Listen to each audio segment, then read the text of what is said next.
Assalamualaikum warahmatullahi wabarakatuh. Salam guru Smart School, berkarakter cerdaski.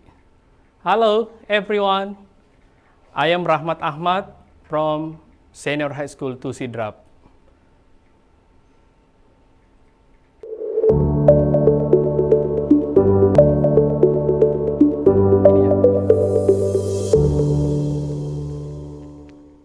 Today, we are going to give you material. It's about hortatory exposition.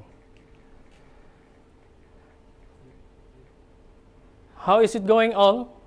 I hope you all is well and then you enjoy my material. Nah, di sini akan kita perlihatkan materi saya tentang hortatory exposition, chapter 9, It Would Be Better If. Well, today we are going to teach you about hortatory exposition, especially for 11th grade. Now, before going to the material, I would like to explain to you all about what is the purpose for learning today. Apa sih anak-anak tujuan kita belajar pada kesempatan hari ini?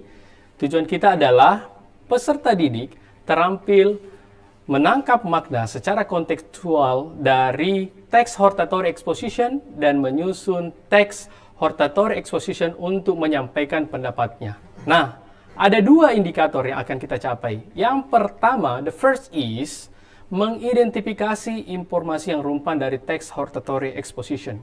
The second one is menjawab pertanyaan berdasarkan teks berbentuk hortatory exposition. Nah, sekarang anak-anakku sekalian kita akan masuk ke materi kita. Nah, kita akan lihat hortatory exposition.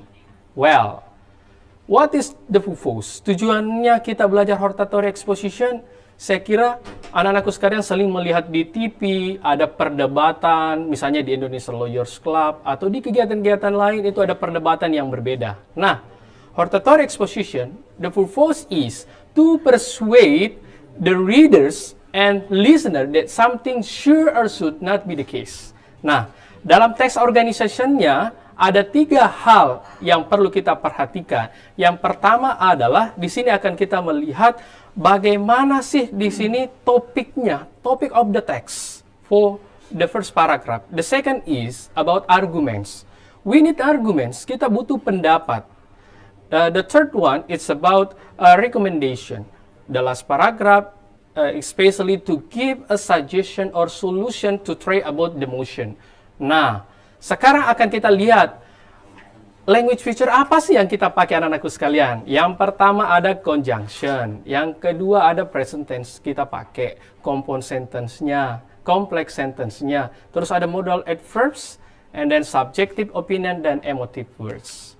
Well, di sini writing style-nya, tentu kalau orang berpendapat, itu kita melihat ada subjektifnya, ada objektifnya. Nah, sekarang kita pakai medianya, kita akan coba lihat di sini, di subjektifnya, di sini akan kita lihat, subjektif di sini, kita akan lihat adalah depends on your opinion. Nah, sesuai dengan opini anak-anakku sekalian, biasanya itu kita berbicara tentang diary, letters to the editor, biasa kita berbicara speeches and etc. Nah, di situ teman-teman biasa atau anak-anakku sekalian biasa mengatakan, lihat poin ini, in my opinion. Nah, pendapat Anda bagaimana in my opinion-nya? Nah, objektif di sini akan kita lihat pada kata objektif.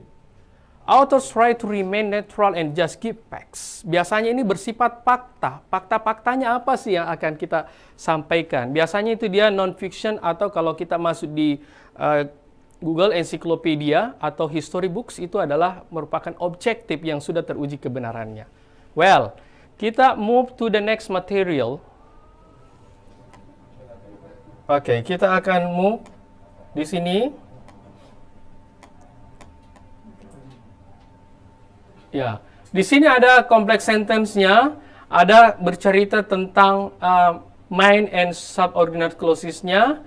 Nah, terus berikutnya bisa kita lihat ada beberapa conjunction yang akan kita pakai.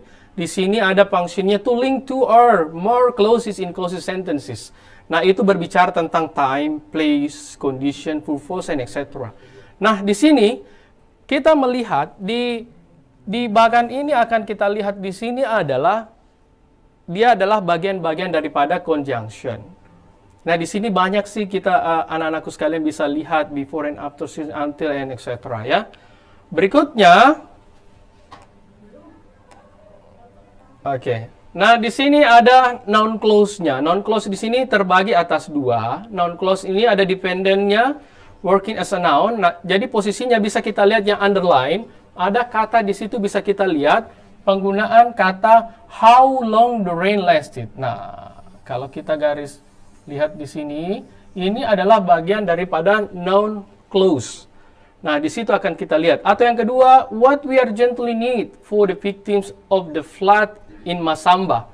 Nah, kemarin di Masamba ada banjir di sana, like our medicines, food, drinking water, blankets, and tents. Jadi, di situ yang penting kita butuhkan untuk korban-korban banjir itu ya banyak, misalnya obat-obatan, makanan, minuman, selimut, dan tenda. Oke, well, next. Kita akan lihat lagi frasenya yang kita gunakan ada dua. Ini berkaitan dengan the last paragraph. The last paragraph to explain about connectors and making recommendation. Halo, do you still follow me? Masih mengikuti saya anak-anakku sekalian? Oke, kita lanjut. Nah, di sini connector to link arguments. Di sini biasanya kita pakai the second paragraph. The keyword is one important aspect in addition, furthermore, firstly, secondly, thirdly, itu biasa kita pakai. Nah, the last paragraph is explain about making recommendation. Nah, ada beberapa kata-kata yang kita akan lihat di sini. Biasanya sih kalau dalam debate Australia Parliamentary atau British, biasanya menggunakan ada beberapa kata-kata seperti ini ya. I think the government should bla bla bla bla di situ. Ataukah ada penggunaan kata should be atau it would be best to bla bla bla. Oke. Nah, di sini akan kita lihat anak-anakku sekalian, saya akan mengajak kalian yang sementara melihat saya mengajar. Anak-anakku tolong prepare your mobile phone and then scan my barcode. Nah, di sini ada dua barcode yang akan saya berikan. Ini khusus untuk listening script-nya. Kemudian ini adalah listening audionya. Tapi I suggest you to choose listening script karena nanti di situ akan muncul ya. Ini sementara tampil. Sudah di-scan ya? Dan oke, thank you very much. Nah, sekarang kita akan lihat kalau sudah kita akan ke berikutnya. Nah, di sini ada listening akan saya berikan dan saya akan putar listeningnya. Ya, kita akan lihat sama-sama dan kita akan dengarkan. Kita akan dengarkan ya.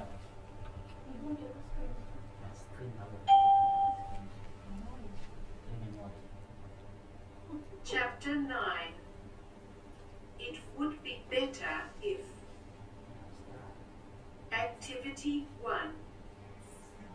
Listen to the following. Yeah, because the time is so limited, so I explain maybe about 3 questions. Yeah. Yeah. A clean and fresh city will surely make the city healthy and pleasant to live in. Every morning, especially in the dry season, all roads should be watered and swept. Okay, kita stop. Of the regional government.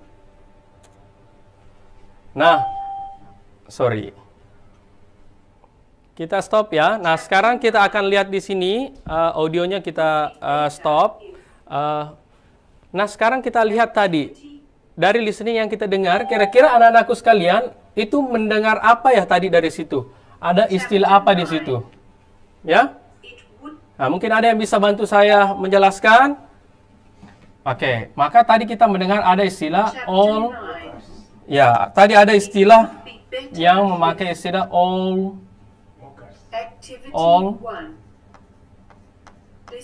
workers ya.